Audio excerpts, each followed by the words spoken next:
ছিল আগেকার রাজা রানীদের স্নানঘর। সুপারি গাছের একটা ভালোবাসার নিদর্শন। দেখেন লাভের ভিতরে দুইটা সুপারি গাছ। হ্যালো গাইস, অনেক ট্রাভেলের পক্ষ থেকে আজকে আমরা এই বৃষ্টি ভেজা দিনে যাচ্ছি বালিয়াটি জমিদার বাড়ি। আমরা বড় ভাই ছোট ভাই মিলে একটা ট্রাভেল ব্লগ করতেছি। তো এখানে সবাই আছে, সবার সাথে একটু পরিচয় হয়ে নেই। অনেক শাহ ট্রাভেল ব্লগার, বাইকার, বিপ্লব শাহ বাইকার, সকাল সন্ধ্যা। আমাদের বড় ভাই প্রফেসর তনয় শাহ। তো আমরা এখন যাত্রা শুরু করছি শেরতলি থেকে। তো আমরা যাব হচ্ছে বালিয়াটি জমিদার বাড়ি।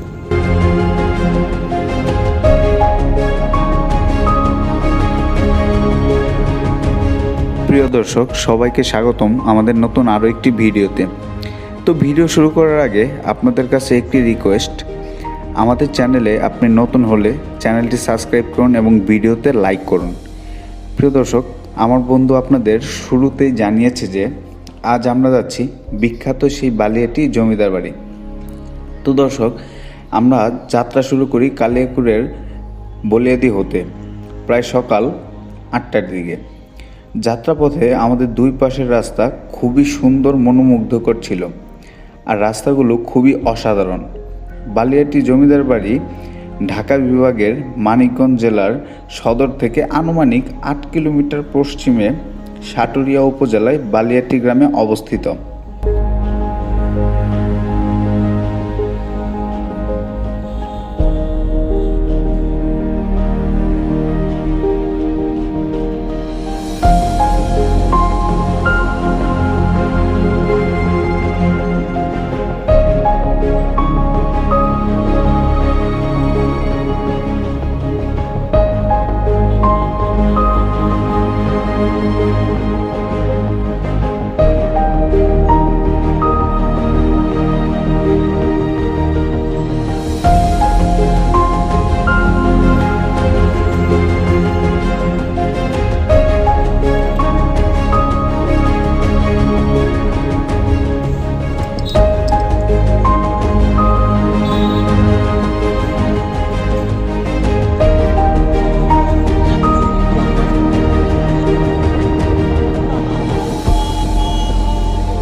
তো দর্শক, আমি আপনাদের বলবো, দূর দূরান্ত থেকে দর্শনার্থী আসলে খাবার নিয়ে হতাশ হবার কিছু নেই। ত্রিবেণী ডিপার্টমেন্টাল স্টোর নামে এক খাবার হোটেল রয়েছে। যদিও নামটা ডিপার্টমেন্টাল স্টোর, তবে এটি বর্তমানে খাবার হোটেল হিসেবেই ব্যবহৃত হয়। আপনি আপনার পছন্দ মতো খাবারগুলো এখানে পাবেন এবং খুবই সুলভ মূল্যে।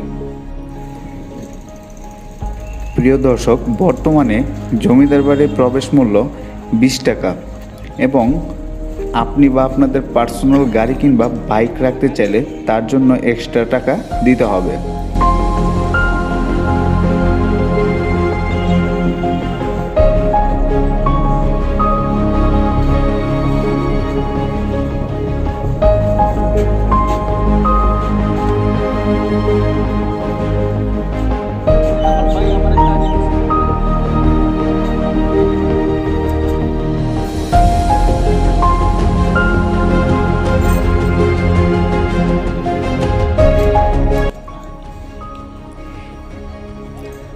চলুন দর্শক, এবার জমিদার বাড়ি নিয়ে কথা হোক। এটি বাংলাদেশের 19 শতকের নির্মিত অন্যতম প্রাসাদ। মোট 7টি স্থাপনা নিয়ে এই জমিদার বাড়িটি অবস্থিত। সামনের দিকের ভবনটি জাদুঘর হিসেবে ব্যবহৃত হয়। এই প্রাসাদটি বাংলাদেশের প্রত্নতান্ত্রিক বিভাগ কর্তৃক সংরক্ষিত ও পরিচালিত। গোবিন্দরাম সাহা নামে বালিয়াটি জমিদার বাড়ি জমিদার পরিবারের গোড়াপত্তন করেন। 18 শতকের মাঝামাঝি সময়ে তিনি লবণের বণিক ছিলেন। জানা যায় ঠিক লবণের ব্যবসা থেকেই অনেক টাকা উন্নত করে, যেটা পরে জমিদার বাড়ি হিসেবে তিনি কাজে লাগান বা সেই টাকাগুলো এখানে ব্যবহার করেন। বালিয়াটি জমিদার বাড়ি নামে পরিচিত এই প্রাসাদটির চত্বরে প্রায় 16,554 বর্গমিটার জমির উপর ছড়িয়ে থাকা 7টি দক্ষিণমুখী ভবনের সমাবেশ। দর্শক, সামনের 4টি প্রাসাদ ব্যবহৃত হতো ব্যবসায়িক কাজে, আর ভেতরের দিকে প্রাসাদগুলো অন্দরমহল হিসেবে ব্যবহৃত হতো। দর্শক, পিছনের দিকটাতে বেশ কয়েকটা কুয়ো রয়েছে, যেগুলো এখনও সক্রিয় রয়েছে।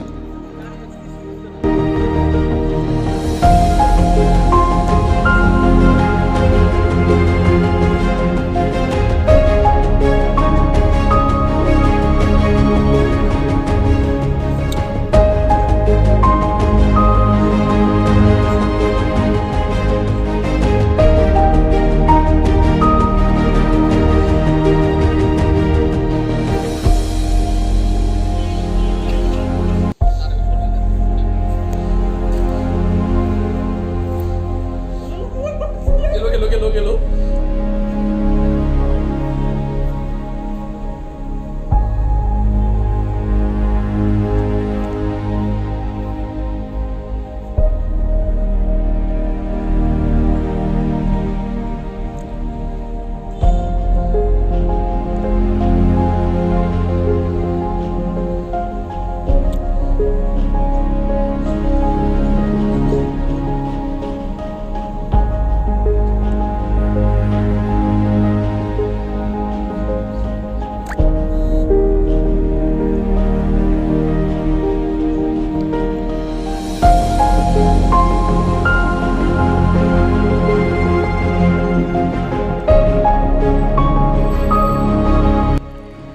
আসলে জমিদার বাড়ির পেছনের দিকটায় আসল সৌন্দর্য লুকায়িত। জমিদার বাড়ির শেষের দিকে রয়েছে অসাধারণ সুন্দর স্নানঘাট, যেখানে শুধু জমিদারের পরিবাররাই পার্সোনালভাবে ব্যবহার করত।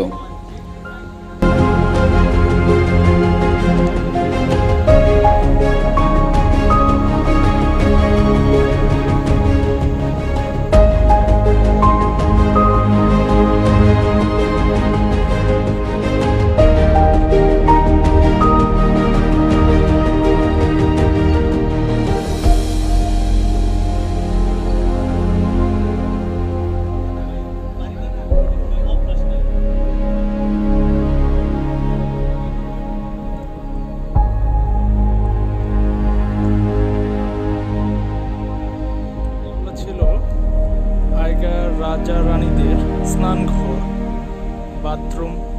তারা এই পাশে স্নান ঘর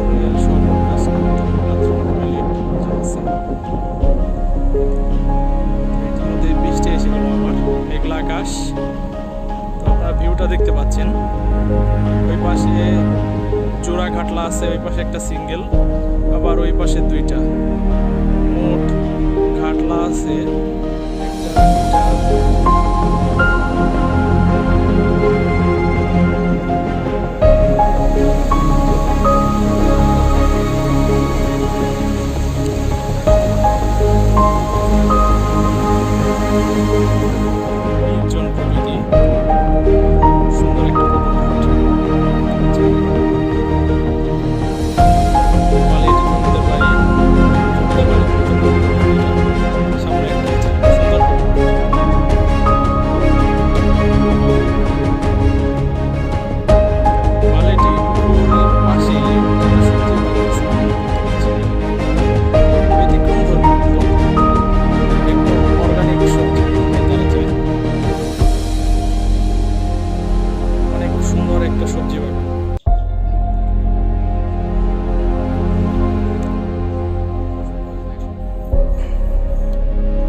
এটা জমিদার বাড়ির ভেতরের অবস্থান আপনারা দেখতে পাচ্ছেন।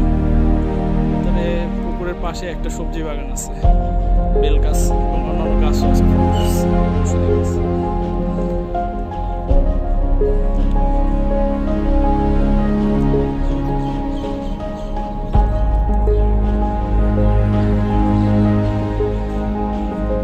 সুপারি গাছের একটা ভালোবাসার নিদর্শন দেখেন, লাভের ভিতরে দুটো সুপারি গাছ।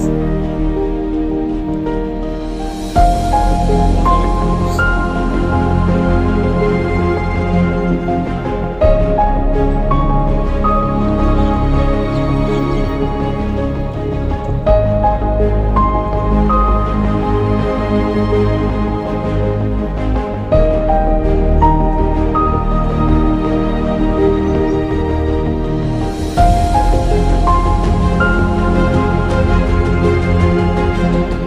জমিদার বাড়ির সামনের দিকে রয়েছে একটি সুন্দর নাট্যমঞ্চ। প্রিয় দর্শক, আজকে ভিডিওটা এখানেই শেষ করছি। ভিডিওটি ভালো লাগলে অবশ্যই লাইক দিবেন এবং পরবর্তী নতুন ভিডিওর জন্য আমাদের সাথেই থাকবেন। ভালো থাকবেন সকলে।